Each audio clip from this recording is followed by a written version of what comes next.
Ayatollah ख़ामनाई जिनकी शहादत 28 फरवरी को हुई अमेरिका और इसराइल के मिज़ाइल हमले से, उनका एक बहुत बड़ा जनाजा, तारीख साथ जनाजा दुनिया में तारीख रकम कर रहा है, अभी भी कर रहा है। अगर हम विजुअल्स दिखा सकें इस वक्त के आज के ये मनाजिर हैं, कई किलोमीटर पे फैला हुआ ये मिलियंस का मार्च है जो लोगों का, अगर हम ड्रोन्स के दिखा सकें लोगों के इज्तिमा के, जो आज जनाजा गुजर रहा है, ये आप देख सकते हैं। इस वक्त ईरान के लोगों ने जिस तरह बाहर आकर पूरी सारी थेरीज़ को वेस्ट की उठा के बाहर फेंक दिया। वो वेस्ट जो सोचता था कि आयतुल्लाह ख़ामनाई जो है और उनका रजीम या पासदारान इंकलाब जो है वो एक टेरर रजीम है और वो एक ज़बरदस्ती की हुकूमत है और अवाम उनके साथ नहीं है। तो आप आपके सामने स्क्रीन पे चल रहा है, ये सिर्फ एक दिन के मनाजिर नहीं है, ये 4 तारीख से बदस्तूर हर रोज़ के यही मनाजिर हैं।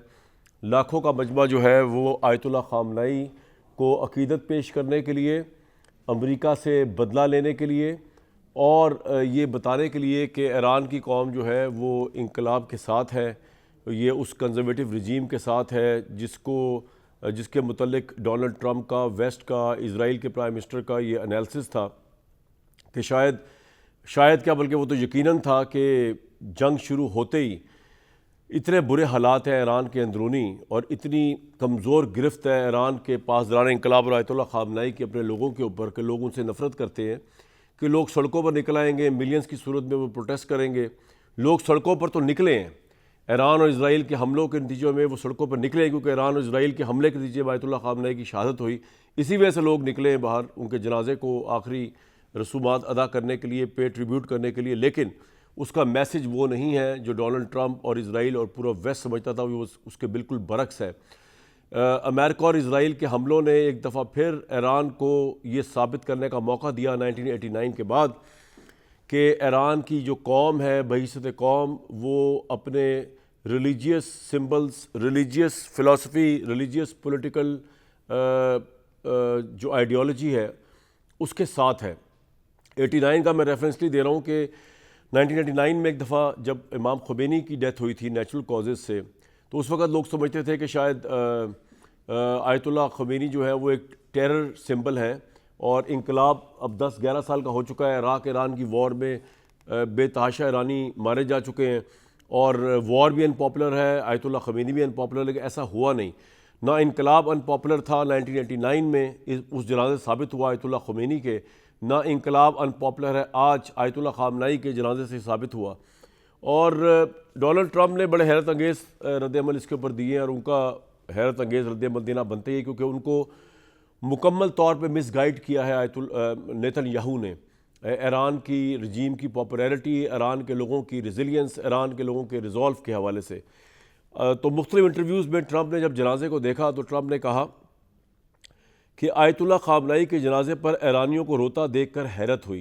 मुझे तो इस बात पे हैरत हुई कि आपको हैरत हुई कि आप इतनी बड़े मुल्क के सरबराह हैं, दुनिया जहान की इंटेलिजेंस आपके पास है और आपकी इंटेलिजेंस ने आपको बताया था कि ईरान में रजीम चेंज नहीं हो सकेगा। आपकी इंटेलिजेंस कौंसिल ने आपको रिपोर्ट दी थी 28 फरवरी से पहले। आपके आर्मी चीफ ने आपको बताया था जनरल केन ने कि ये हमाकत होगी ईरान पे हमला करना और उससे कोई रजीम चेंज नहीं होगा। तो मैं तो हैरान हूँ कि आपको इतनी दुनिया की सुपीरियर इंटेलिजेंस एजेंसीज, CIA और पता नहीं कौन कौन सी आपको, और अमेरिका की फ़ौज आपको बता रही है और समझा रही है, उसके बावजूद आपने नेतन्याहू के वो बन के टाउट हमला कर दिया। तो मुझे तो आपकी हैरत होने पे हैरत हो रही है कि आप हैरत अंगेज़ हो गए। तो पता नहीं आप प्रेसिडेंट बनने के, लीड करने के, अमेरिका की एक बड़ी गज़ब की नेशन है, सुपर पावर नेशन है, जिसको आपने पता नहीं मिड पावर या नो पावर नेशन कर दी है। तो उनके साथ ज़्यादती है आपका, आई थिंक प्रेसिडेंट रहना का आपको अगर हैरत हुई है। वो ये भी फरमा रहे हैं डोनाल्ड ट्रंप साहब, मैं समझता था कि लोग इनसे नफ़रत करते हैं या ये बनावटी आंसू भी हो सकते हैं। वहाँ पे लोग कई दिनों से गर्मी में हलकान हो रहे हैं। स्टेट मशीनरियों को लाने के लिए नहीं है, स्टेट मशीनरी लोगों को रोकने के लिए है कि क्योंकि लास्ट टाइम भी आयतुल्लाह ख़ुमैनी के जनाजे पे भगदड़ मची थी और दर्जन के करीब लोग दुनिया से चले गए थे और उनका जो उनकी मैयत थी, वो जो उनका वो ताबूत था उसको भी वो कर दिया गया था, वो टूट गया था। उनकी जो मैयत थी वो भी आधी बाहर थी, फिर हेलीकॉप्टर बुलाया गया। तो मैं हैरान हूँ कि कोई समझ ही नहीं आ रहा कि ये इतने लोग जो आए हुए हैं ईरान की इतनी सिक्योरिटी प्रोटोकॉल के बावजूद, और वो नहीं चाहते थे कि इतने ज़्यादा आ जाएँ कि प्रोटोकॉल धर्म भरम मुझे लोग मरे, ये तो ईरान की गवर्नमेंट नहीं चाहती। उसके बावजूद लोग निकले हुए हैं, वो कह रहे हैं बनावटी आंसू हैं डोनाल्ड ट्रंप। बहरहाल अमेरिका चाहे तो इस मौके पर जमा तमाम ईरानी क़यादत को एक ही वार में ख़त्म कर सकता है। ये वो हिलेरियस ब्लंडरस सिचुएशन है जो अमेरिका ने पहले की, क्योंकि वर्ल्ड वॉर 2 में भी उनकी क़यादत को कुछ नहीं कहा था एक्सिस अलाइड पावर्स ने, क्योंकि उनके वो इतने अक्लमंद थे। डोनाल्ड ट्रंप ज़्यादा अक्लमंद थे। वर्ल्ड वॉर 2 के जो जीते हुए लोग थे, जिनमें अमेरिका के प्रेसिडेंट भी थे, जिसमें विंस्टन चर्चिल भी थे ब्रिटिश प्राइम मिनिस्टर, कि उनको पता था कि अगर हमने जापान की या जर्मनी की क़यादत को ख़त्म कर दिया मुकम्मल तौर पर, तो फिर हम मुज़ाकरात किससे करेंगे, पीस किससे करेंगे। जो अनारकी अगर हो गई जर्मनी या जापान में, उसे कौन संभालेगा, हम तो नहीं संभाल सकते। उतनी अकल उनमें भी थी। लेकिन ट्रंप जो है वो एक तो उन्होंने हमाकत की कि उसको मार दिया, उनको आयतुल्लाह खामनेई को शहीद कर दिया, उनके जनरलों को मार दिया, और अब जो बागदौड़ है वो बादियुल नज़र में यंग, मज़ीद लीथल, मज़ीद अग्रेसिव ईरानियन इनकलाबियों के हाथ में आ चुकी है। जो उनकी गार्ड्स हैं और जो रेवोल्यूशनरी गार्ड्स हैं वो ज़्यादा लीथल हैं अब एज़ कम्पेयर टू जो बुर्दबार लीडरशिप थी, वो तो डोनाल्ड ट्रंप ने अपनी अक्लमंदी से फारिग कर दी। और ये मैं अल्फाज के हद तक नहीं कह रहा, ये इतनी बुर्दबार लीडरशिप थी कि आयतुल्लाह खामनेई, जिनको इन्होंने इसलिए माना कि ईरान न्यूक्लियर बॉम्ब ना बनाए, रजीम चेंज हो जाए, उनका फतवा है 2004 का कि एटॉमिक बॉम्ब जो है वो इंसानियत की को ख़त्म करने का एक हथियार है। इस्लाम में, कुरान में, हदीस में उन्होंने एक फतवा दिया कि जी ये हम तो उसको नहीं बनाएंगे। तो इस चक्कर में उन्होंने उस न्यूक्लियर वेपन को जिस बंदे ने फतवा दिया इसके ख़िलाफ़, अपने मुल्क के हिसाब से, जैसे हमारे मुल्क के सर्वाइवल है न्यूक्लियर बॉम्ब, ऑब्वियसली हम एक छोटी कंट्री है as compared to India conventional warfare में, तो हमारे लिए तो ये एक तरह का सबसे बड़ा अल्लाह का तोहफ़ा है कि हमें न्यूक्लियर बॉम्ब मिला। क्योंकि अगर वो ना होता तो आज इंडिया हम पे पता नहीं कितनी दफ़ा चढ़ाई कर चुका होता, और आधा पाकिस्तान कहाँ होता, आधा पाकिस्तान कहाँ होता। तो हमारी आर्म फोर्सेस, हमारी बहरिया, हमारी फ़िज़ाइया और हमारा न्यूक्लियर बॉम्ब, इसने हिंदुस्तान को तेज़ी का नाम नचाया। और ईरान को भी पता चल गया इस वॉर के बाद कि जनाब ये न्यूक्लियर बॉम्ब बड़ी पते की चीज़ है, जिसके पीछे अमेरिका पागल हुआ, हलकान हुआ है। तो ये इतनी आसानी से इनके हवाले नहीं करना है, एग्रीमेंट तो होते रहेंगे। अच्छा जी, तो ये अमेरिका चाहे तो इस मौके पर जमा तमाम ईरानी क़यादत को एक ही बार ख़त्म कर सकता था। ये हमाकत अमेज़ उन्होंने वो स्टेटमेंट दी, लेकिन ऐसा नहीं करेंगे, आसान किया है डोनाल्ड ट्रंप ने, क्योंकि फिर मुज़ाकरात के लिए कोई नहीं बचेगा। ये इनको बड़ी 6 महीने बाद इनकी अकल में ये बात आई। 28 फरवरी को इनकी अकल जो थी वो पानी पीने गई हुई थी। खामनेई की आखिरी रसूमात के लिए ट्रंप साहब फरमा रहे हैं ईरान को 1 हफ्ते की छुट्टी थी क्योंकि हम बाइखलाक हैं। अब आपका इखलाक तो देखा जब आपने इनोसेंट बच्चों के ऊपर जो मिलाप के हैं वहाँ पर बमबारी करके उस स्कूल को उड़ा दिया। 180 से ऊपर बच्चे और बच्चियाँ वहाँ पर शहीद हुए। तो उस वक़्त जो है वो इखलाक अमेरिका का ग्रेट मोरालिटी सिंड्रोम बन गया। और अब आप जब जितने भी हमारे head of the states, Pakistan के army chief field marshal Asim Munir साहब वहाँ पे गए, पाकिस्तान के प्राइम मिनिस्टर गए, हाई प्रोफाइल डेलीगेशंस चाइना वगैरह सब के आए हुए थे, वो जब एयरपोर्ट में जो भी लैंड किया तो उसने अमेरिका की इखलाकी जहरियत को पूरी दुनिया को दिखाया। जब उन्होंने वहाँ पे एयरपोर्ट को सजाया हुआ है उन बच्चों के जूतों और उन बैग से, वो 180 बच्चे, 160 बच्चे जो शहीद हुए अमेरिका की इखलाकी बर्बरियत के हाथों। और वो बर्बरियत तो हम देख रहे हैं इजराइल के अंदर भी। जब इंटरनेशनल इंडिपेंडेंट यूएन की इन्वेस्टिगेशन रिपोर्ट हमारे सामने आई है, जिसने ये बताया कि इजराइल टारगेट करके पैलेस्टाइन में और गज़ा के बच्चों को शहीद कर रहा है, टारगेट करके जेनोसाइड कर रहा है बच्चों को। तो इजराइल जिसको अमेरिका की शेर बात है, तो आपकी इखलाकी जरूरत जो आप बड़ा एहसान कर रहे हैं, 1 हफ्ते के लिए हम अटैक नहीं कर रहे क्योंकि यहाँ सारी क़यादतें इकट्ठी हुई हुई हैं। तो अगर आप अटैक करते हो तो फिर आपका पूरी दुनिया के साथ झगड़ा हो जाना। तो पूरी दुनिया की क़यादतें वहाँ पे गई हुई हैं। वहाँ तो इंडिया जैसी कंट्री जो डिप्लोमेटिकली आइसोलेट हो चुकी है, उसका भी एक लो प्रोफाइल डेलीगेशन गया हुआ है। वहाँ कतर के भी गए हुए हैं, पाकिस्तान भी गए हुए हैं। तो ये जो आपने एहसान जोड़ा है, ये भी एक हमाकत अमेज स्टेटमेंट है कि खामनेई की उसके लिए 1 हफ्ते की छुट्टी। ये वो ट्रंप ने यह भी बताया कि ईरान को हमने तबाह कर दिया है, अमेरिका के बाद दुनिया की सबसे बड़ी मजबूत फ़ौज है। इस जनाजे ने, इससे विजुअल अगर हम बार बार दिखाएं तो ये साबित किया है कि दुनिया की बड़ी से बड़ी फ़ौज जो है वो जज्बे को कत्ल नहीं कर सकती। दुनिया की बड़ी से बड़ी सुपर पावर जो है वो दुनिया के बड़े से बड़े जहाज़ भी उतार दे, बम्बारमेंट भी कर दे, कोई बॉम्ब जो है आइडियोलॉजी को बॉम्ब नहीं कर सकता। दुनिया का कोई बॉम्ब ऐसा नहीं बना जो किसी आइडियोलॉजी को उड़ा दे। तो ये इस जंग ने साबित किया है yet again in the annuls of history कि जज्बा, नेशनल इंटरेस्ट, हुर्रियत, आपका एक नेशनल जो इंटेग्रिटी होती है, आपकी जो एक इज़्ज़त होती है, वो दुनिया की बड़ी सी बड़ी फ़ौजों को, बड़ी सी बड़ी सुपर पावर्स को, हाथियों की फ़ौजों को, जहाज़ों के बड़े बड़े बेड़ों को, बड़े बड़े टैंकर्स को, बड़े बड़े बॉम्ब्स को उड़ा के बाहर फेंक देती। ये जनाजा जो है ये इस बात का भी मुंह बोलता सबूत है। वहाँ पर एक काम और हुआ इस पूरे जनाजे के अंदर, मैं इसको देख रहा था, तो इंतकाम जो है वो ईरान के हर शख्स के मुंह पर था। अमेरिका के प्रेसिडेंट से लेकर इजराइल के प्राइम मिनिस्टर तक इंतकाम, और इस हद तक के डोनाल्ड ट्रंप के तस्वीरों के ऊपर पत्थर बरसाए गए। अगर हम वो विजुअल दिखा सकते हैं, डोनाल्ड ट्रंप की तस्वीर के ऊपर पत्थर बरसाए गए। डोनाल्ड ट्रंप के जो खाके थे उनको पता नहीं फांसियाँ दी गई, उनको क्या कुछ किया गया। मैं वो तो नहीं दिखा सकता आपको यहाँ पर, लेकिन मैं आपको ये दिखा सकता हूँ जो पत्थर मारी, आप देख सकते हैं पत्थर मारे जा रहे हैं डोनाल्ड ट्रंप की तस्वीर के ऊपर। And we will end you के नारे हैं, और बड़े अजीब व गरीब नारे थे जो शायद मैं यहाँ ना बता सकूँ आपको, लेकिन इंतकाम और इंतकाम के नारे लग रहे थे वहाँ पर। और ईरान की कौम जो है वो जो समझते थे लोग के बम्बारमेंट की वजह से नज़र नहीं आ रही सड़कों पे, उसने बाहर आकर पूरी दुनिया को हैरान कर दिया। लेकिन हैरानगी एक और वजह से भी हुई है कि एक तो आपको मैं मज़ीद बता दूं कि ये जनाजा अब जो है इसका रूट चेंज हो गया। अब ये इराक़ भी 2 दिन जाएगा, और जहाँ तक मुझे इतलात है इराक़ में शायद ईरान से भी बड़ा जनाजा हो, और ये इराक़ में 2 दिन रहेगा, और उसके बाद इराक़ से वापस आएगा कुम में, और कुम के बाद मशहद में हज़रत इमाम रज़ा जो है उनका रोज़ा जो है वहाँ पर के करीब उनको तदफीन की जाएगी। तो हैरानगी की बात मैं कर रहा था, तो हैरानगी अब इस बात पे भी इस वक्त चल रही है कि आगे का मामला जो है वो किस तरह चलेगा यहाँ पर। और इस सारे एपिसोड से कोई मुश्तबा खामनाई इसमें नज़र नहीं आई, ये बड़ी हैरानकुन बात थी। तो यहाँ से मामला ईरान का कैसे आगे चलेगा? मुश्तबा खामनाई जो एक्सपेक्टेड थे कि चले, पहले तो सिक्योरिटी का इशू था कि इजराइल बम्बारमेंट कर रहा था और ईरान नहीं चाहता था कि उनके दूसरे रूहानी लीडर जो है वो भी कत्ल हो जाएं या शहीद हो जाएं, तो वो बात तो समझ में आती है। लेकिन अब तो पूरी दुनिया को पता था कि एक प्रोटोकॉल था कि इस जनाजे के ऊपर कोई बम्बारमेंट नहीं की जाएगी। बम्बारमेंट तो खैर काफ़ी अरसे से रुकी हुई, जब से पाकिस्तान ने सीज़ फायर कराया, पाकिस्तान के आर्मी चीफ ने सीज़ फायर करवाया अमेरिका को कह के, तो वो उनका आना बनता था बहुत से लोगों के नज़दीक। अपने वालिद की, यही नहीं कि सिर्फ अपने वालिद के आखिरी राइट्स पूरे करने के लिए वो आते, बल्कि इसलिए भी कि ईरान की कौम को हौसला होता कि उनका नया आयतुल्ला जो है रिलीजियस लीडर वो सेहतियाब भी है, वो डिसीजन मेकिंग पोजीशन में भी है, और वो वहाँ मौजूद भी है। वो वहाँ पर नहीं आए, ये भी एक बड़ा मैसेज अजीब गया, क्योंकि बम्बारमेंट और सिक्योरिटी का रीज़न अगर ईरान दे तो इसकी कोई लॉजिक इसलिए नहीं बनती कि वहाँ दुनिया के हेड ऑफ द स्टेट्स आए हुए थे और वहाँ पर किसी की ज़रूरत नहीं थी बम्बारमेंट करने की, तो ये आ सकते थे, ये क्यों नहीं आए?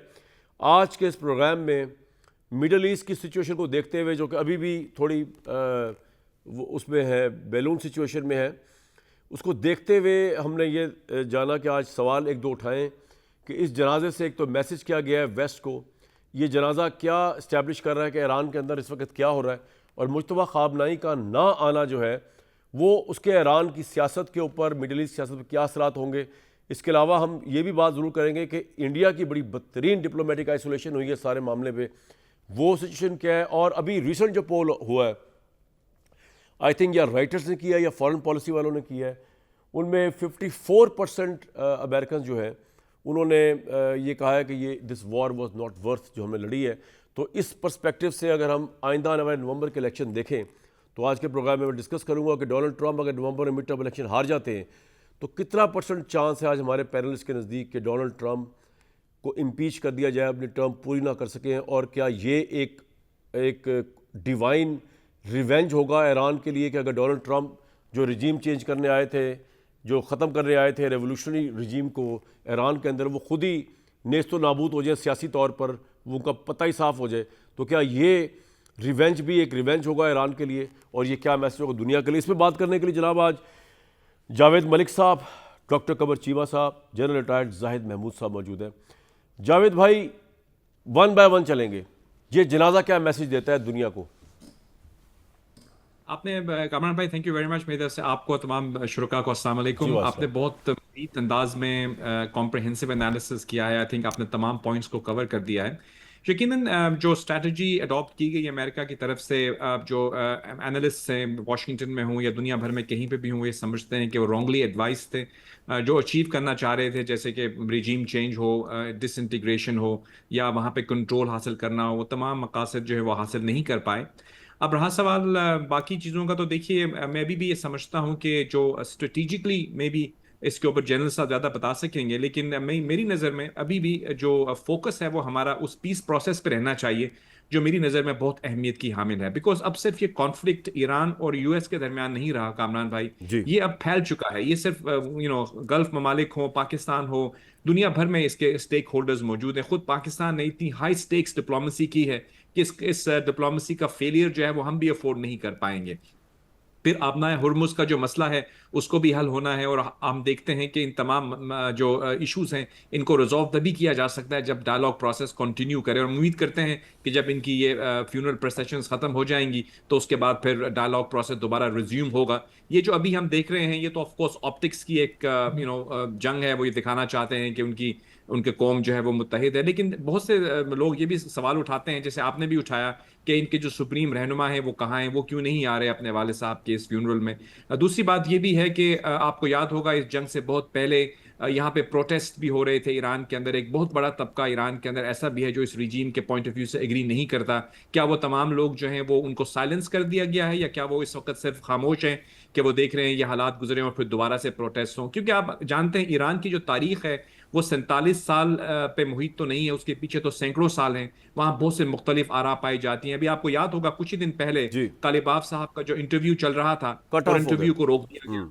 जी, तो उससे भी ये जाहिर होता, और पार्लियामेंट, ईरान की पार्लियामेंट ने उसके ऊपर सवाल उठाए, काफी वहां पे बात हुई। उससे भी ये जाहिर होता है कि वहां पे भी मुख्तलिफ आरा पाई जाती हैं। ऐसा नहीं है कि तमाम लोग जो हैं वो एक रेडिकल अप्रोच रखते हैं, वहाँ प्रैग्मेटिस्ट भी हैं। और हम उम्मीद यही करते हैं कि जो प्रैग्मेटिस्ट लोग हैं, जो रैशनल हैं, जो ये समझते हैं कि दुनिया के साथ उनको कदम से कदम मिला के चलना है, ऑफ कोर्स अपने उनके जो नेशनल इंटरेस्ट है उनको प्रोटेक्ट करना चाहिए उनको, लेकिन उनके लिए उतना ही ज़रूरी है कि वो एक इंटरनेशनल कम्युनिटी का हिस्सा बने, अपने असासे जो उनके मुंजमद पड़े हुए हैं उनको रिलीज़ करवा लें, वो अपने जो उनके ज़खायर हैं उन तक रसाई हासिल कर सकें, वो दुनिया के अंदर एक ट्रेड कर सकें और एक इकोनॉमिक प्रॉस्पेरिटी अपने आवाम को दे सकें। जो आवाम इतनी बड़ी तादाद में वहाँ पे निकली हुई है, अल्टीमेटली वो आवाम भी इकोनॉमिक प्रॉस्पेरिटी चाहती है, जॉब्स चाहती है, प्रोग्रेस चाहती है, प्रॉस्पेरिटी चाहती है। तो उसका एक रास्ता है। हम उम्मीद करते हैं कि जितने भी मेरी तरह के लोग हैं जो कि डिप्लोमेसी में यकीन रखते हैं, वो कॉन्फ्रंटेशन से दूर रहना चाहते हैं, वो इससे एग्री करेंगे। तो आई होप मेरी बात जो है वो आपको भी पसंद आएगी। बिल्कुल। जावेद भाई, आपके ख्याल में मुश्तबा खामनेई क्यों नहीं सामने आए? ये एक बहुत अहम सवाल है कामरान भाई, क्योंकि ऑब्वियसली एक जो अगर आप इसको सिर्फ सरफेस पे देखें तो जो रिपोर्ट्स आती हैं वो ये कहते हैं कि जब हमला हुआ था तो बहुत शदीद ज़ख्मी हैं, और उनके ज़ख्म जो हैं गालिबन इतने ज़्यादा हैं या वो इस पोजीशन में नहीं हैं कि वो आ सकें। दूसरी जो एनालिसिस आती है वो ये है कि वो बिकॉज ऑफ द सिचुएशन वो ये समझते हैं कि एक ऐसी वो शख्सियत है उनके बेटे होने की वजह से कि वो हो सकता है जो IRGC है, जो कि एक बहुत ही मखसूस किस्म का माइंड सेट रखती है, उनके लिए वही काबिल कबूल हैं। और वो जिस हालत में भी हैं, चाहे वो सेहतमंद हो या उनकी थोड़ा वक्त लगे उनको सेहतमंद होने में, वो उनको बरकरार रखना चाहते हैं, वो उनको एक्सपोज नहीं करना चाहते एक पब्लिक वर्ल्ड व्यू के सामने, ताकि जिस तरह से उनकी पूरी लीडरशिप को, उनके साइंटिस्ट को, उनके बहुत बड़ी तादाद में उनकी जो मैं समझता हूँ हुनरमंद लोग थे उनको टारगेट किया गया, तो उनको प्रोटेक्ट करना चाहते हैं। एक थ्योरी तो ये है। दूसरी ये है कि वो गालिबन फिजिकली इस पोजीशन में नहीं है कि वो आ सकें। लेकिन सवाल उठ रहे हैं क्योंकि उनके वालिद भी हैं, 3-4 माह भी गुजर चुके हैं, अभी तक तो उनको कहीं ना कहीं अगर वो सामने नहीं भी आते तो कहीं पे कुछ स्टेटमेंट, कोई वीडियो पैगाम कुछ तो आना चाहिए इस अहम मौके पर। हाँ बिल्कुल सही। अगर क्योंकि अगर सिक्योरिटी का इशू भी होता तो वीडियो पैगाम आ सकता था। ये बड़ा आपने वैलिड पॉइंट उठाया। जनरल साहब, इस जनाजे ने बहुत बड़ा पैगाम दिया कि ईरान यूनाइटेड है, ईरान कॉन्फिडेंट है, लेकिन क्या एक आपका एनालिसिस ज़रूर इसमें भी मैं चाहूँगा जनाजे के ऊपर अमेरिका इसराइल को क्या पैगाम गया है? ईरान के अंदर आपके ख्याल में हमें क्या चल रहा है पता कि ईरान में कौन कंट्रोल कर रहा है इस वक्त ईरान को? क्या जो हमें नज़र आ रहा है उसके हिसाब से रेवोल्यूशनरी गार्ड्स कर रहे हैं, या जिस तरह जावेद भाई कह रहे हैं कि जी जो प्रोटेस्ट करने वाले हैं वो तो एक हकीकत है, या तो उनको खामोश करा दिया गया या वो नज़र नहीं आ रहे इस वक्त, फिल वक्त नज़र नहीं आ रहे शायद, लेकिन बाद में शायद नज़र भी आए। क्या ये पोजीशन है? और फिर मुश्तबा खामनेई आपके नज़दीक क्यों नहीं आए और उनका ना आना क्या कितना सिग्निफिकेंट है? जी, thank you very much Kamran Shahid साहब, और चीमा साहब को भी, और जावेद मलिक साहब को, एक्सीलेंसी को बहुत सलाम। देखिए, ये एक इंडिविजुअल मॉर्निंग से ज़्यादा, ये एक अफसोस, एक शहादत से ज़्यादा स्टेट ऑफ ईरान की कंटिन्यूटी और उनका जो कंट्रोल है उसका ये मुजाहरा है जी, ये जनाजा। और इसके ऑडियंस देयर आर 3-4 ऑडियंस। एक तो इसराइल यूएस का आपने जिक्र कर दिया कि उनको आपने मैसेज दे दिया कि आपने रजीम एक इंडिविजुअल चेंज किया है, द सिस्टम एंड रजीम और पॉलिसीज़ जो है, और सबसे इंपॉर्टेंट चीज़ है जो resistance that is intact and will continue. जो हम कहते हैं ना कि अमेरिका ने मिसकैलकुलेट किया to understand the spirit of Karbala, उसका ये डेमोन्स्ट्रेशन उन्होंने किया। रेड फ्लैग्स, स्लोगन, ये सारा दिखा रहे हैं। एक तो ये ऑडियंस। सेकंड ऑडियंस रही उनकी डोमेस्टिक ऑडियंस। ये वो लोग हैं जिनका भी जावेद मलिक साहब भी जिक्र कर रहे हैं, जो सड़कों पर थे, those who were not happy. उनको भी बताया गया, मैसेज दिया गया है कि आपने रैली रहना है बिकॉज एक्सटर्नल थ्रेट्स हैं, और अभी भी जो आपकी रजीम है वो आपकी सोशो इकनॉमिक पोलिटिकल चीज़ें साइड पर रखती है। जो आपका डिफेंस है, जो आपकी एग्जिस्टेंस है, जो आपकी सॉवरेनिटी है, जो आपकी टेरिटोरियल इंटेग्रिटी है, उसको न सिर्फ मेंटेन करने के लिए बल्कि उसको डिफेंड करने के लिए किसी हद तक जा सकती है। तो उस ऑडियंस को उन्होंने बताया। फिर जीसीसी कंट्रीज़, रीजनल कंट्रीज़ को उन्होंने बताया कि आपका जो चेस बोर्ड यहाँ पे लगा हुआ है उसमें इंपॉर्टेंट प्लेयर ईरान मौजूद रहेगा। अभी जनाजे का इराक जाना भी इसी चीज़ का पेश खैमा है। ये इराक एक रीजनल स्ट्रेंथ दिखाई। बिल्कुल सही जी सर, कंटिन्यू करें। जी बिल्कुल, रीजनल स्ट्रेंथ दिखाई है और इसलिए उसको इंटरनेशनल एंड नेशनल लेवल पे इसको डेमोन्स्ट्रेट कर रहे हैं। जहाँ तक मुज्तबा खामनेई साहब का ताल्लुक है, प्राइम रीज़न तो उनकी सिक्योरिटी का बताया जा रहा है। ऑफ कोर्स, क्योंकि नेतन्याहू से कुछ भी एक्सपेक्ट किया जा सकता है जी, नेतन्याहू से कुछ भी एक्सपेक्ट किया जा सकता है। वो he is being a spoiler, वो कोई भी एक्ट कर सकता है अपनी डोमेस्टिक कंपल्शंस की वजह से, and the hubris approach he is adopted. वो आज भी बड़े कॉन्फिडेंस है। अगर आपने जेडी वैंस की स्पीच पे उनका रिबटल या उनकी जो बातचीत सुनी है, वो बड़ा क्लियरली बता रहे हैं कि आई एम नॉट आइसोलेटेड, और बड़ा कॉन्फिडेंटली से कि मैं परसू करूंगा अपने डिज़ाइंस को। और गाज़ा में भी चीज़ें डेवलप तो हो रही हैं, but I think they are pursuing, और वो बड़ा कॉन्फिडेंट है और वो उससे कुछ भी एक्सपेक्ट किया जा सकता है कि वो कोई भी शरारत कर सकता था। और फिर जो जावेद मलिक साहब ने बताया कि उनकी जो फिजिकल कंडीशंस हैं, nobody can comment, but this is not important कि वो मौजूद है या नहीं मौजूद। रजीम की जो एप्लीकेशन है और कंट्रोल है आइडियोलॉग्स का या जो आइडियोलॉजिकल फोर्सेस का, वो डिमॉन्स्ट्रेट हो रहा है in diplomacy, in politics, in defence. जल साहब, अमेरिका और इजराइल आपको आइसोलेटेड नजर आ रहे हैं सारे, उसके अंदर के पूरी दुनिया के हेड ऑफ स्टेट्स, यूरोप को निकाल के अहम ममालिक के रीजनल फ्रेंड्स भी, गल्फ कंट्रीज के भी, पाकिस्तान, चाइना के, वो उधर आए हुए। अमेरिका और इजराइल को कोई आइसोलेशन आपको नजर आई है इस जनाजे के जरिए पूरी इस तकरीबात? आइसोलेशन तो देखें, एक एम्बेरसमेंट तो ज़रूर इस वक्त नज़र आ रही है कि जी इतनी बड़ी ताकत और अपने जो पॉलिटिकल ऑब्जेक्टिव्स थे थ्रू इंस्ट्रूमेंट ऑफ मिलिट्री वो अचीव नहीं कर सके। लेकिन ये जो आइसोलेशन है, ये बड़े ट्रांजिशनल रिलेशनशिप है कामरान शाहिद साहब आजकल के दौर में जी। ये कल जब किसी का इंटरेस्ट क्रिएट होगा तो अपने इंटरेस्ट के लिए ये मोरालिटी, पॉलिटिक्स, पावर प्रोजेक्शंस भी वो जो हैं वो अपने इंसेंटिव्स जब देखते हैं कि वहाँ पर मौजूद है तो वो उसके साथ खड़े हो जाते हैं। हर कंट्री अपना इंटरेस्ट परसू करेगी। ये करना कि परमानेंट कोई पॉलिसी चेंज आ जाएगी, it is not going to happen. अभी 1-2 दिन में नेटो का इजलास हो रहा है टर्किया में, वहाँ पे ज़रा पता चलेगा कि यूरोप किधर खड़ा है, क्या कर रहा है, कहाँ जाना चाह रहा है। बट हैविंग सेड दैट, इसमें रशिया जो है इस वक्त पूरी सिचुएशन में सबसे बेहतर विनर के तौर पे नज़र आ रहा है। चाइनीज़ हैप्पी हैं कि उनका स्ट्रेटेजिक पार्टनर अपनी सॉवरेनिटी, टेरिटोरियल इंटेग्रिटी बचा चुका है। उनको पिवटिंग ऑलरेडी ईरान की स्ट्रेटेजिक पार्टनरशिप वहाँ पे थी।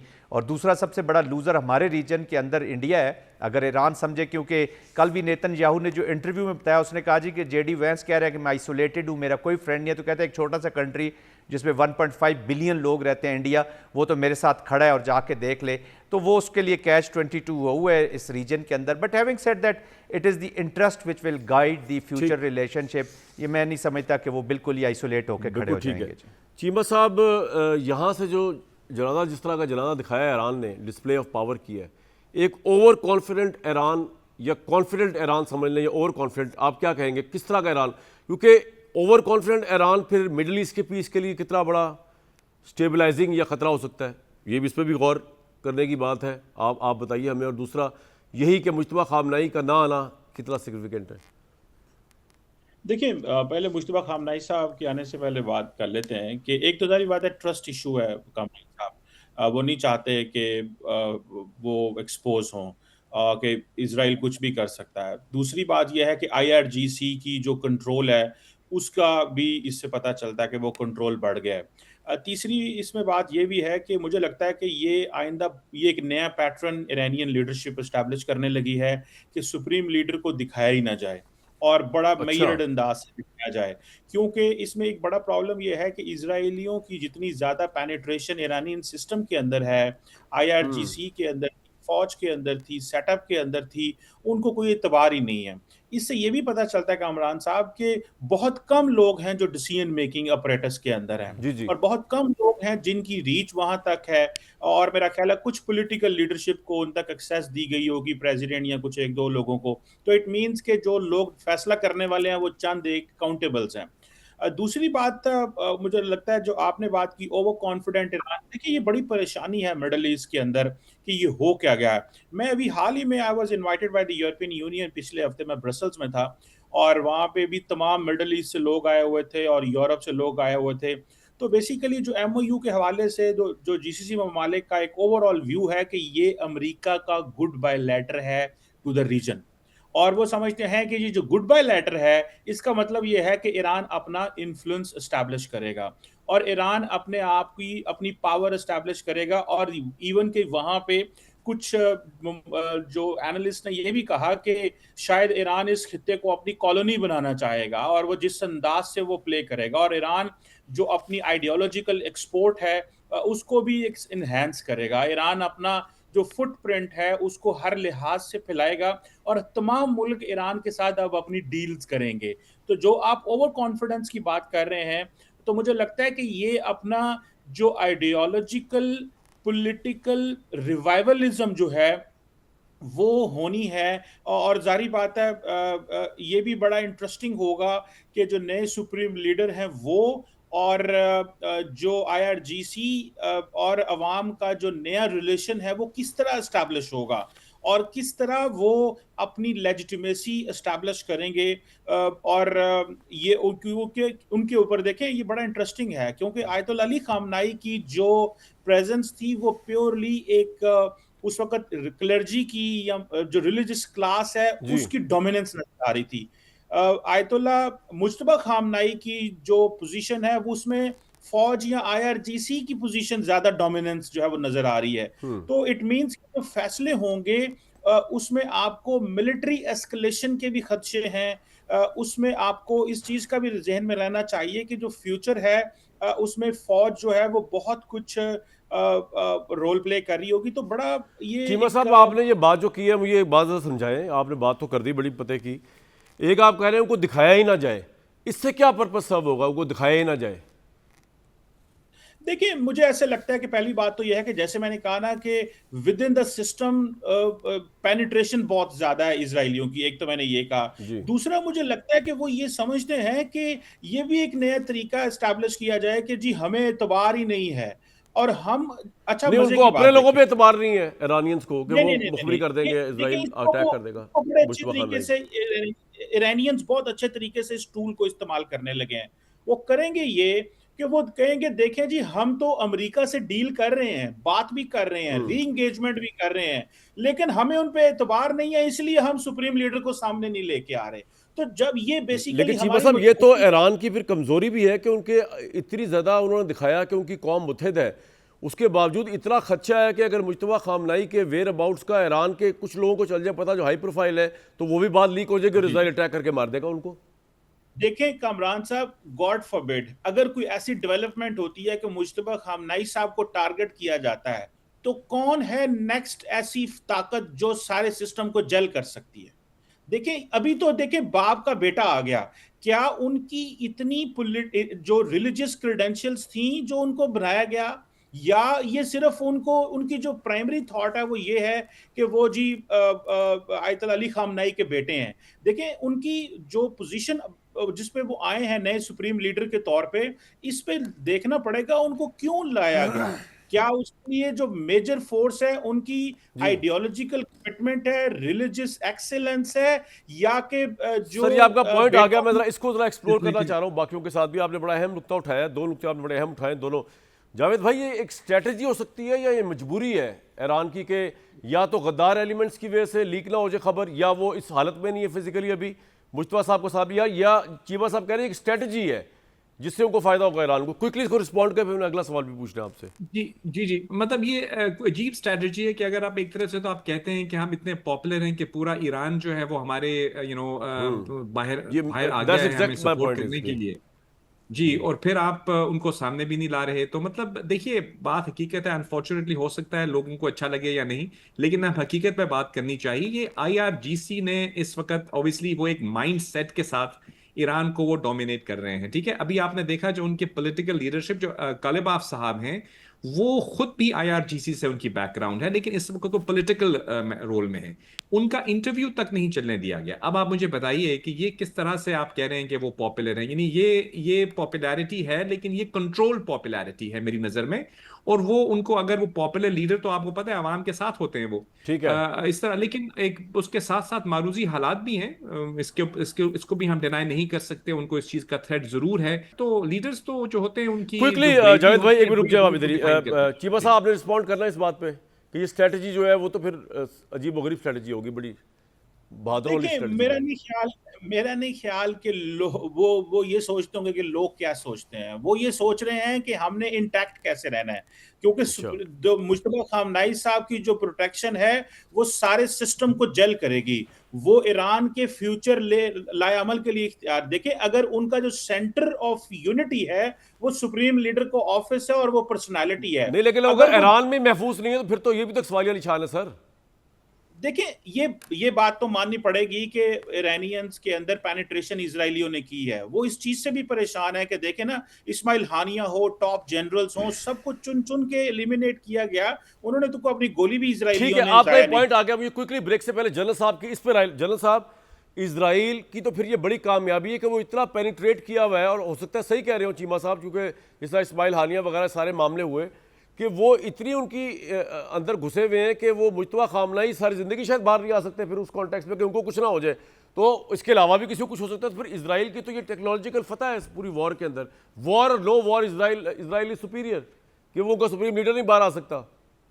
मेरे ये जनरल साहब ने चाहता मेरे ख्याल में चीमा साहब भी कह रहे हैं जी चीमा साहब भी ये कह रहे हैं कि this could be one reason.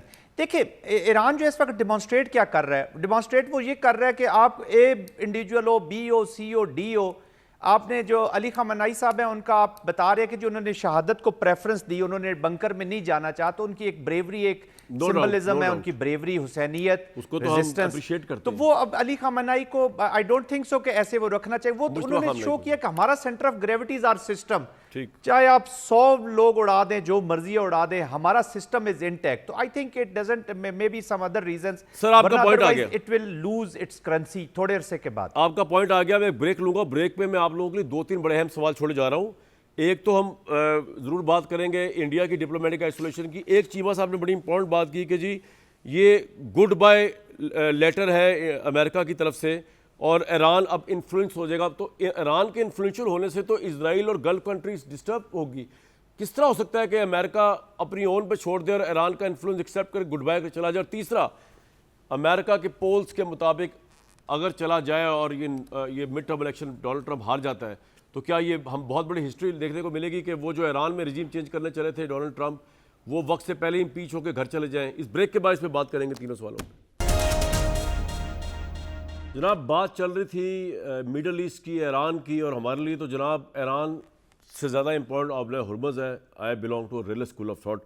तो सबसे पहले तो हम बात कर लेते हैं, जो बड़ी अच्छी बात चीमा साहब ने एक नई बात की। जावेद भाई आपसे शुरू करता हूँ। गुड बाय लेटर है अमेरिका की तरफ से, ईरान अब इन्फ्लुएंशियल होने जा रहा है और मिडल ईस्ट के ममालिक जो हैं वो भी उसके साथ बैठेंगे। इस जनाजे में बहुत से लोगों ने शिरकत की। साउथ ईस्ट एशिया से Sri Lanka, Thailand, Malaysia, Myanmar, Africa से Namibia, Ghana, Gambia, Congo, Tunisia, Latin America, Europe से Cuba, Nicaragua, Serbia, Belarus, Middle East Gulf से Oman, Qatar, Azerbaijan, Lebanon, Egypt, I think Saudi Arabia भी गया, लेकिन UAE नहीं आया। आपको लगता है कि ये गुड बाय जनाजा कह रहा हूँ, गुड बाय अमेरिका है और अब ईरान का इन्फ्लुएंस अमेरिका देख रहा है, उसकी नाक के नीचे से होता जा रहा है, तो इजराइल फिर कुछ नहीं करेगा और यूएई कुछ नहीं करेगा, गल्फ कंट्री कुछ नहीं करेंगी? जावेद भाई। जी कामरान भाई, मैं बड़े अदब से डिसएग्री करूंगा। कमर चीमा साहब मेरे बड़े अच्छे दोस्त भी हैं। देखिए, बात यह है कि जहां तक आपने कहा कि फ्यूनरल में लोग आए हैं, उसमें हेड्स ऑफ गवर्नमेंट मेरे ख्याल में 3 या 4 थे। बाकी लोअर लेवल के डेलीगेशन से कहीं पे तो सिर्फ एम्बेसडर्स थे जिनको उन्होंने कंट्रीज की लिस्ट में डाल दिया है। जी। तो ऐसा नहीं है कि पूरी दुनिया के कोई हेड्स ऑफ गवर्नमेंट आए हैं वहां पे। पहली बात। दूसरी बात जो है कि गुड बाय कैसे करेगा अमेरिका की जो इस खित्ते में, I think I would like general साहब to also comment on this point. क्योंकि देखिए, कोई मुल्क भी किसी खित्ते में या किसी रीजन के अंदर अपनी जो प्रेजेंस है वो किसी एक जंग के बाद खत्म नहीं करता। यहाँ पे उनके बहुत डीप रूटेड स्ट्रेटेजिक इंटरेस्ट हैं ठीक अमेरिका है। के। अमेरिका की गल्फ ममालिक के साथ ट्रिलियंस ऑफ डॉलर की ट्रेड है। वहां पे सबसे बड़ा दुनिया का जो एनर्जी रिसोर्स है वो यहाँ पे है गल्फ कंट्रीज के अंदर। तो कैसे वो यहाँ से गुड बाय एंड करेंगे? व्हाट ये तो अबाउट पॉसिबल नहीं यूएई, है। यूएई और गल्फ कंट्रीज, वो एक्सेप्ट कर लेंगी ईरानी इन्फ्लुएंस? नहीं, मैं इससे डिसएग्री करता हूं। देखिए, ईरानियन की जहां तक ताल्लुक है कि यहाँ पे जितने भी लोग हैं जिस खित्ते के अंदर, वो ईरान के हवाले से उनकी पॉलिसी बिल्कुल यकसा है। अगर ईरान एक जारहाना और जो एक्सट्रीमिस्ट आइडियोलॉजी को पीछे रख के इकोनॉमिक डेवलपमेंट की तरफ जाता है, जिस तरह से आप जानते हैं कि जो एक एमओयू जिसको आप इस वक्त हमारे सामने एक एमओयू ही है ना, इस जी। 4 महीने की मुज़ाकरात के बाद एक एमओयू है जो ये तायुन कर रहा है कि मुस्तकबिल किस तरफ बढ़ेगा। तो इस एमओयू के अंदर अगर आप फोकस देखें तो वो तो ईरान को न्यूक्लियर कैपेबिलिटी से पीछे लेके जाता है, वो प्रॉक्सीज से उनकी सपोर्ट को छोड़ने की बात करता है, लेकिन वो उनको इकोनॉमिक प्रॉस्पेरिटी की तरफ जाने का रास्ता दिखाता है। अगर ईरान ये समझता है कि वो अपनी तवज्जो जो है वो इकोनॉमिक डेवलपमेंट की तरफ लेकर जाएगा, वो प्रॉक्सीज की सपोर्ट छोड़ देगा, वो खित्ते के अंदर जो है वो हमले नहीं करेगा और न्यूक्लियर अजाइम को जो है वो चेक में रखेगा या अपनी जो सिविलियन इस्तेमाल करेगा, लेकिन वो न्यूक्लियर बॉम्ब की तरफ नहीं जाएगा, तो फिर तो मुझे नहीं लगता कि खित्ते की पॉइंट आ किसी गया को सर। क्विकली मैं, जनरल साहब, you would like to comment on कोई इतराज होगा? जावेद भैया, पॉइंट आ गया। जनरल साहब, गुड बाय अमेरिका है, और अगर है तो उसको और ईरान का influence in terms of strategy हम देख रहे हैं, या जिस तरह के जावेद भाई कह रहे हैं कि हाँ ईरान को अपने आप को डेवलप करना चाहिए, मॉडर्नाइज करना चाहिए, अपनी इकॉनमी बेहतर करनी चाहिए, या स्ट्रेटेजिकली देख रहे हैं जो कि खतरा है इजराइल और फिर गल्फ कंट्रीज के लिए? क्योंकि ईरान प्रॉक्सी से पीछे तो हट नहीं सकता हिजबुल्लाह ने, बल्कि वो मुआहदा रिजेक्ट करते हुए आज गवर्नमेंट भी छोड़ दी अपनी लेबनान में।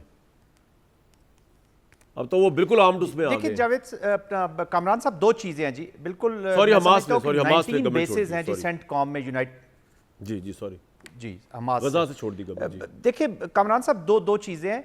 एक तो जो सेंटकॉम का एरिया ऑफ रिस्पॉन्सिबिलिटी है उसके अंदर 19 बेसेस हैं। एक तो अमेरिकन अपनी पावर प्रोजेक्शन मेंटेन रखेंगे, रीजनल कमांड्स हैं उनकी, डिफरेंट कमांड्स हैं, वो अपनी 750 टू 800 बेसेस हैं international other than the US ये जो डिप्लॉय किए, और वो इसलिए हैं कि वो अपनी जो मिलिट्री इंस्ट्रूमेंट है इसको अपनी पॉलिसीज़ के अंदर और सिक्योरिटी स्ट्रेटजीज़ को भी अगर आप स्टडी कर ले तो इनकी इंपॉर्टेंस वहाँ पे रहती है और मौजूद रहते हैं। सेकेंडली, अरब कल्चर अभी इतना आगे नहीं गया कि वो जल्दी सिक्योरिटी आर्किटेक्चर से निकल जाए। यस, पर्पज़ यही था इजराइल को इस बिग एलिफेंट को इस कमरे में भेजने का, इस रीजन में भेजने का, कि ईरान को इतना बड़ा थ्रेट के तौर पर पोर्ट्रे किया जाए कि तमाम जो रीजनल कंट्रीज़ हैं ये ईरान के खौफ से अपना सिक्योरिटी जो कोलैबोरेशन है वो इजराइल को रखे और इजराइल के पीछे चले। साथ ही पॉलिटिकल प्रॉन्ग उन्होंने पुश किया इब्राहिम अकॉर्ड की सूरत में। लेकिन जाहिद भाई, मुझे एक बात बताया ना कि अब ये मिडिल ईस्ट अब वो किसको डोमिनेट करता हुआ नजर आ रहा है, और अमेरिका अगर जा रहा है इधर से, किसको आप डोमिनेट होते हुए देख रहे हैं यहाँ पे इजराइल के मुकाबले? अमेरिका इतनी जल्दी जाता नहीं है कामरान साहब, अमेरिकन तो गुड बाय वाली थ्योरी नहीं है। ठीक है, देखें, no, Americans are not leaving this region very quickly, to be very honest, कभी भी नहीं निकलेंगे। उनकी बहुत इन्वेस्टमेंट्स हैं। फिर अभी सऊदी अरेबिया की देखें, कतर की देखें, ह्यूज इन्वेस्टमेंट्स हो रही हैं यूनाइटेड स्टेट्स के अंदर, ट्रिलियंस ऑफ डॉलर्स। तो वो मेरे ख्याल में और उनको भी अमेरिका की सिक्योरिटी बिल्कुल ठीक है सर, आपका पॉइंट आ गया। 8-10 साल लगेंगे। ठीक, हमास ने जो गजा हुकूमत ज़बरदारी का ऐलान किया है 20 साल बाद, उसका मतलब ये लिया जाए कि वो कह रहे हैं कि हम मुकम्मल गैर मुसल्लह होने पर रजामंद नहीं हैं। तो प्रॉक्सी से पीछे जाने वाला मामला नजर नहीं आ रहा मुझे अभी। चीमा साहब, दोनों पैनलिस्ट हमारे जो है गुड बाय अमेरिका की थ्योरी से एग्री नहीं करते, ईरान के इन्फ्लुएंस को मानने को तैयार नहीं है, और ना गल्फ कंट्रीज मानेंगी, ना इजराइल मानेगा, ना कोई और मानेगा, और ना हमारे पैनलिस्ट मान रहे हैं। Your take sir, quickly. Sir, दो बातें इसमें करना चाहता हूं। पहली बात तो यह है कि ये खित्ते का व्यू है, मैं जो एक रिसेंट ईयू यूरोपियन यूनियन में कॉन्फ्रेंस अटेंड करके आया उससे मैंने ड्रॉ किया। दूसरी बात इसमें बता दूं कि अमेरिका की एक नई स्ट्रैटेजी है, उसको कहते हैं बर्डन शेयरिंग स्ट्रैटेजी। वो नहीं चाहते कि वो जो ट्रेडिशनली जहां जहां पे इन्वॉल्व होते थे वो इन्वॉल्व हों, वो कोई भी ग्राउंड फोर्सेस अपनी कहीं पे भी इस्तेमाल नहीं करना चाहते, जो कि ट्रम्प साहब की भी स्ट्रैटेजी है। और वो जो अलायंसेस बन रहे हैं मिडल ईस्ट में, ये जो आप मुख्तलिफ शक्लों में आपको नजर आ रहे हैं, मैं डिटेल में नहीं जाना चाहता, आपको उसकी क्लियर मैनिफेस्टेशन नजर आ रही है वहां पे। जब जब प्रेसिडेंट ट्रम्प ये कहते हैं कि हिजबुल्लाह फाइल को मेरा दोस्त जो है शाम का प्रेसिडेंट शरा देखेगा, तो बेसिकली वो समझते हैं कि इजराइल को भी हिजबुल्लाह को नहीं देखना चाहिए, वरना हमें इन्वॉल्व होना पड़ता है। तो हमें इन प्रोजेक्ट्स को आउटसोर्स करना चाहिए और जो बाकी जो खित्ते के बड़े मिलिट्रीज हैं उनको स्ट्रॉन्ग करें और हम अपने वेस्टर्न हेमिस्फीयर पे फोकस करें।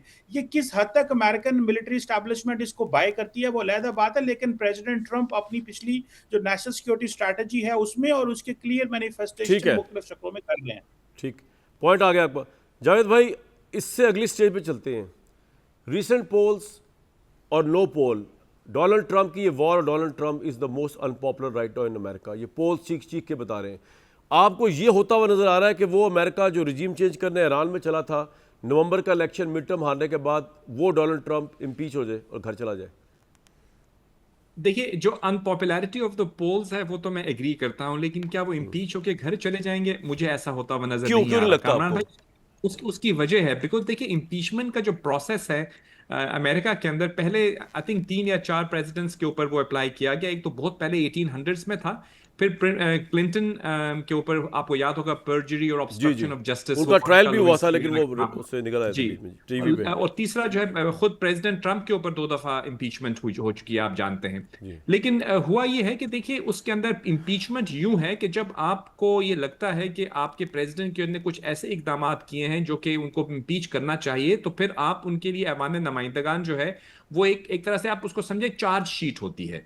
वो सिर्फ चार्ज करते हैं आपको, चार्ज करने के बाद फिर कांग्रेस को 2/3 मेजोरिटी के बाद आपको वहां से निकाला जा सकता है, जो मुमकिन नहीं, इट्स इम्पॉसिबल। आज तक हिस्ट्री में हुआ नहीं। अगर इम्पीचमेंट की करारदाद मंजूर हो भी जाती है, जो मुझे होती हुई नजर नहीं आ रही, लेकिन अगर आपकी क्योंकि आर्ग्यूमेंट के खातिर हम तसव्वुर कर लें, फर्ज कर लें कि होती है, तो इसका मतलब ये नहीं होगा कि इम्पीचमेंट हो जाएगी उनकी। इसका मतलब सिर्फ इतना होगा कि एक चार्जशीट बन के चली जाएगी कांग्रेस के सामने, और वहां पे 2/3 मेजोरिटी में वो पास नहीं होगी। क्विकली आप बताइए, आपको नजर आ रहा है अगर नवंबर में इलेक्शन हारता है मिड टर्म इलेक्शन, तो इम्पीच हो जाए डोनाल्ड ट्रंप? देखिए, सिस्टम बहुत पोलराइज्ड है, पॉसिबिलिटीज हर चीज की हो सकती हैं, लेकिन मेरा ख्याल है कि इस सतह पे तो शायद नहीं जाएंगे। उनकी अपनी ट्रम्प की बेस भी बड़ी मजबूत है, बड़े महंगाई हुई है, चीजें हुई हैं, लेकिन ट्रम्प साहब जो हैं वो अपनी नजरियाती बेस, वाइट सुपरमिस्ट, वाइट नेशनलिस्ट। लेकिन चीमा साहब, क्या डोनाल्ड ट्रंप एक लायबिलिटी नहीं बन गया हुआ दोनों पूरे अमेरिका के लिए, जिसमें उनकी अपनी पार्टी रिपब्लिकन्स भी शामिल है? मुझे लगता है कि अमेरिका के अंदर 2 एक्सट्रीम्स हैं। जब डेमोक्रेट्स आते हैं तो वो अपनी मर्जी की चीजें ले आते हैं जिनको रिपब्लिकन्स पसंद नहीं करते, और रिपब्लिकन्स नहीं, मैं इस वॉर को जिस तरह हैंडल किया गया उसके हिसाब से एक लायबिलिटी तस्वर नहीं कर रही है अमेरिका। देखिए, अमेरिका जो नुकसान इकोनॉमिकली लोगों का हुआ है, स्टॉक मार्केट में हुआ है, महंगाई बढ़ी है, उससे तो जारी बात है लोग बड़े परेशान हैं, और पब्लिक नैरेटिव भी यही है सारा टाइम, और ट्रम्प साहब को उसको काउंटर करने में बड़ी मुश्किल होती है। इवन रिपब्लिकन पार्टी भी उनका साथ दे गई, पोल्स भी खिलाफ आ रहे हैं, और किसी भी रिपब्लिकन से उसको डिफेंड नहीं हो रहा इनकी इस जंग को। राइट। जनरल साहब, आपका पर्सपेक्टिव क्या है इस पे? देखिए, कॉन्स्टिट्यूशनली तो बड़ा चैलेंजिंग होगा, क्योंकि 2/3 चाहिए इनको हाउस में, और नहीं, एक वो मिल बड़ी सकती है ना उनको अगर ये डिफेक्शन नवंबर का चाहिए इलेक्शन हार जाते हैं। to मैं तो support उस में that बात motion। कर रहा हूँ, मिड टर्म इलेक्शन 2/3 मिल जाएगी इनको जी। उसी के बाद भी कोई इतनी मेजर चेंजेस नहीं होंगी कि हाउस बिल्कुल ही टॉपसी टर्वी हो जाएगा। मे बी नहीं, मेरा सवाल ये जनरल साहब जो मैं शायद समझा नहीं पाया, कि क्या अमेरिका नाको नाक नहीं आ गया है डोनाल्ड ट्रंप की इस वॉर की वजह से, कि वो उससे जान छुड़ाना चाहे, और अमेरिका से मुराद वहां की नाको नाक ही आया है, तो रिपब्लिकन डेमोक्रेट सब की बात हो रही है जी। देखिए, इवन वाइस प्रेसिडेंट भी मुझे लगता है नाको नाक वो तंग ही आए हैं जी। नाको नाक जरूर आया है, लेकिन वो आए हैं जो इकोनॉमिक बर्डन आया इस वॉर का उनकी जेब के ऊपर। फैसला तो ट्रम्प का ही है ना। 70% जो है अमेरिकन, उन्होंने they are not with the war. General साहब, वो फैसला तो ट्रम्प का ही है ना। ट्रम्प का, लेकिन अर्ज कर रहा हूं कि इसका जी इतनी बड़ी चेंज मैं एक्सपेक्ट नहीं कर रहा कि इतनी मेजॉरिटी के साथ वो चेंज कर लें। कुछ विक्ट्री हो सकता है कि सिंपल मेजॉरिटी वो ले लें डेमोक्रेट्स, लेकिन इतनी मेजॉरिटी हाउस में नहीं ले पाएंगे। सर, आपका पॉइंट आ गया। वो 2/3 कर दें, उसके लिए फिर बिल्कुल ठीक। जावेद भाई, इंडिया की के साथ क्या हुआ है इस सारे एपिसोड में, ये फ्यूनरल, ये जो एग्रीमेंट, ये पाकिस्तान का आगे, आपको लगता है कि डिप्लोमेटिकली इंटायरली आइसोलेट हुआ है इंडिया या नहीं? एब्सोल्युटली, मेरी नज़र में देखिए जो सबसे बड़ा लूजर है इस तमाम प्रोसेस के अंदर वर्ल्ड ऑफ डिप्लोमेसी वो हिंदुस्तान है। उसकी वजह यह है कामरान भाई कि हिंदुस्तान ने पिछले 10 साल से, बल्कि उससे भी ज्यादा, इन्वेस्टमेंट की है तमाम ग्लोबल कैपिटल्स के अंदर, लॉबीइस्ट हायर करके पाकिस्तान को कनेक्ट करने की, wrongly through terrorism and other things. और पाकिस्तान को डिप्लोमेटिक आइसोलेशन जो थी वो उनकी फॉरेन पॉलिसी का एक कॉर्नरस्टोन थी, एक सतून थी। उनकी फिल्में देखें, उनके किसी किस्म को आप जो सोशल मीडिया देखें, उनकी अपनी जो स्ट्रैटेजीज को देखें, और मोदी साहब जब जाते थे वो जाके अमेरिका में, यूरोप में पाकिस्तान के खिलाफ बात करते थे। लेकिन हमने देखा कि जिस बेहतरीन अंदाज में पाकिस्तान की हुकूमत ने, फील्ड मार्शल साहब ने ये एक इतनी बड़ी कॉन्फ्लिक्ट को रिजॉल्व किया, इसके बाद दुनिया को फर्स्ट टाइम मैं देख रहा हूं कि पाकिस्तान की ट्रू स्ट्रेंथ और एबिलिटीज जो है वो नजर आ रही हैं। आज पाकिस्तान कॉमिटी ऑफ नेशंस के अंदर सर उठाकर ये कह सकता है कि पाकिस्तान जो है वो एक अमन का सफीर है, अमन के लिए कोशिशें कर रहा है। और हमने देखा कि एक पोटेंशियली तीसरी जंग अजीम को रोक दिया पाकिस्तान की काविशों ने, जिसकी एतराफ जो है वो तमाम दुनिया कर रही है। और इस हवाले से वॉशिंगटन के अंदर जो पॉलिसी मेकर्स हैं, चाहे वो प्रेसिडेंट ना भी हों, यानी उनके आप सेक्रेटरी ऑफ स्टेट रूबियो, जिनको कहा जा रहा है कि potentially could be the next president, या जेडी वैंस हों, जितनी भी एडमिनिस्ट्रेशन है, स्टेट डिपार्टमेंट है, सेंटकॉम है, पेंटागन है, और उसके अलावा और तमाम अहम तरीन अदारे जो हैं जो पसे पर्दा रहते हैं, उन तमाम के अंदर पाकिस्तान के हवाले से मैं समझता हूँ एक सिस्टमिक शिफ्ट आई है। वो पाकिस्तान को अपना पार्टनर समझ रहे हैं और इंडिया को अनरिलायबल पार्टनर समझ रहे हैं। बिल्कुल ठीक। जनरल साहब, अब नए हुर्मुज़ का मसला हल हो जाएगा या ये बबल सिचुएशन ही रहेगी? नहीं, इट इज़ वेरी कॉम्प्लिकेटेड जी। इट इज़ नॉट, ये मामला जो है सिर्फ ईरान और अमेरिका के दरमियान नहीं है, इसमें रीजनल कंट्रीज जो हैं वो भी इन्वॉल्व हैं। और एक कलेक्टिव जब तक स्ट्रक्चर नहीं बनेगा, इवन पार्टनर्स लाइक चाइना वो भी नहीं चाहेंगे कि सर पॉइंट आ गया आपका, सर पॉइंट आ गया, वक्त की किल्लत है, ब्रेक से पहले पॉइंट आ गया। चीमा साहब, अब नया हुर्मुज़ मजीद कब तक हमें कॉन्फ्लिक्ट देगी मिडल ईस्ट का, या अब रिजॉल्व हो जाएगा? सर दो चीजें हैं इसमें, एक तो कॉन्टिन्यूसली मिलिट्री डिटरेंस चाहिए होगी इसको ठीक करने के लिए, और इसमें गुडविल जेस्चर्स भी स्टैब्लिश करने की जरूरत है, जो हमने और चाइना ने किए to get the supply chain continued. Right. Javed भाई, आपको लगता है कि पूरी दुनिया एक स्टेज पे इतनी नाको नाक आ सकती है कि वो सारे इकट्ठे हो जाए ईरान के खिलाफ अब नया हुर्मुज़ के इशू पे? अगर देखिए, अगर आप मेरे इसको यूं जवाब दूंगा कि देखिए, अगर आप उनको एक रास्ता फ्राहम कर रहे हैं through this MOU and long standing deal कि आप कमिटी ऑफ नेशंस का हिस्सा बन जाएं, आपके मुल्क के अंदर इकोनॉमिक प्रॉस्पेरिटी के रास्ते को इख्तियार करें, तो उसका तो एक प्री रिक्विजिट ये होगा ना कामरान भाई कि आप इंटरनेशनल लॉ की पासदारी भी करें। इंटरनेशनल लॉ तो यही कहता है कि जो इंटरनेशनल वाटर्स हैं उनके अंदर राइट ऑफ नेविगेशन जो है वो फ्री होना चाहिए। तो जैसे आप, लेकिन ये चांस हो सकता है कि दुनिया इकट्ठी हो जाए अगर बहुत तंग किया गया इस पे? जी बिल्कुल मुमकिन है, क्योंकि मुमकिन है। इसमें ब्रेक लूंगा जी, मैं इसमें ब्रेक लेता हूं, इसी बात पे एक ब्रेक। कोर कमांडर कॉन्फ्रेंस में आज पाकिस्तान के आर्मी चीफ और कोर कमांडर्स ने अफगानिस्तान से दहशतगर्दी जो हो रही है उसका भरपूर इजहार किया कि हमें पता है ये हो रही है, हम उसको हम टेक केयर कर रहे हैं, और उसको कंडेम भी किया, और वो कर भी रहे हैं बड़े गजबनाक तरीके से। कश्मीर को एक दफ़ा फिर शहरक का है पाकिस्तान की। आर्मी चीफ ने बड़ी दिलेरी का मुजाहरा किया, बड़े बुरे हालात थे लॉ एंड ऑर्डर के, सिक्योरिटी के, लेकिन वो ईरान गए भी और 3 दिन वहाँ रुके भी। मुझे दीजिए कल तक इजाज़त।